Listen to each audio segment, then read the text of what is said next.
Tony, we're now tracking the latest developments tonight in an overnight collision on the tracks. Right now, a tractor-trailer driver is recovering after his big rig was struck by a freight train in Woonsocket. And this story was first breaking last night on Eyewitness News at 11. New tonight, our cameras were there as investigators inspected the train crossing where it happened as they try to pinpoint just what went wrong. Eyewitness News reporter Jared Planner has been at the scene all day long, and he joins us live now with the Blackstone Valley Mobile Newsroom.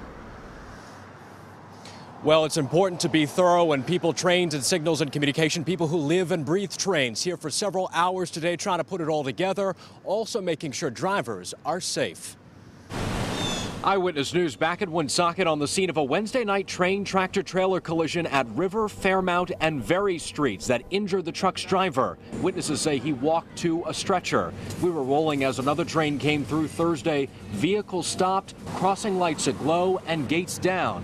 Providence and Worcester Railroad workers on the tracks in and around the signal box, along with this official in the FRA vest. We received word out of Washington. A Federal Railroad Administration inspector with our regional safety office is looking into the grade crossing accident in Woonsocket. As the agency responsible for railroad safety, our inspector's focus will be on the operations and equipment within the railroad's control, to include the operation of signals and crossing equipment. P&W says the train was moving mixed freight in roughly 34 cars. Eyewitnesses told us the tractor-trailer came to the bottom of Very and River Streets. The train's horn blared, lights and gates activated. The driver misjudged the situation, tried to make it, and contact the truck tipping on its side. This is an offset four-way intersection. There are gates and lights on both sides of the River Street crossing. Coming up Fairmount or down Very, only lights. We reached out to the truck's operator, Jarvis Trans Inc. out of Franklin,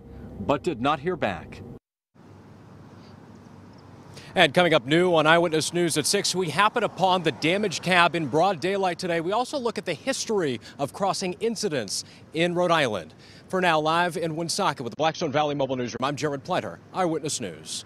Now a collision on the tracks. We're working the latest on last night's crash between a tractor-trailer truck and a train. Investigators were on the scene today inspecting the area to make sure that something like this does not happen again. New at 6, we look at the damaged Big Rig's cab. From the Blackstone Valley Mobile Newsroom, Eyewitness News reporter Jared Planner is in Woonsocket. We actually saw the damaged cab come rolling down the street today. For a moment, we thought it was going to be part of the accident reconstruction. It turns out it was just being towed to a second location. Just one other reportable incident at a Rhode Island grade crossing in the last 10 years. That's what the Federal Railroad Administration tells us. A 45-year-old man injured in early 2011 when he failed to stop for a train in North Kingstown. Low rate of speed on a clear day. Wednesday night was the second train versus tractor-trailer in Woonsocket at River, Fairmount, and Very Streets. Eyewitness News happened upon the damaged truck cab again Thursday. You see the windshield area. Witnesses say the driver walked right to a stretcher. Another train came through as we rolled in the daylight. Providence and Worcester Railroad signal crews and a federal inspector spent hours testing the gates and lights. They appeared down and illuminated in this footage from Wednesday night. Eyewitnesses told us the truck came to the bottom of Very Street. The train approached with horns sounding. The crossing activated. The driver thought he could make it. He couldn't. The tractor-trailer flipped as it was struck. Gates are on both sides of the tracks on River, on Fairmount, and on Very. Only lights. And we called Jarvis Trans Inc. out of Franklin, Massachusetts today. The truck's operator seeking comment. We did not hear back. In Woonsocket tonight with the Blackstone Valley Mobile Newsroom, I'm Jared Planter, Eyewitness News.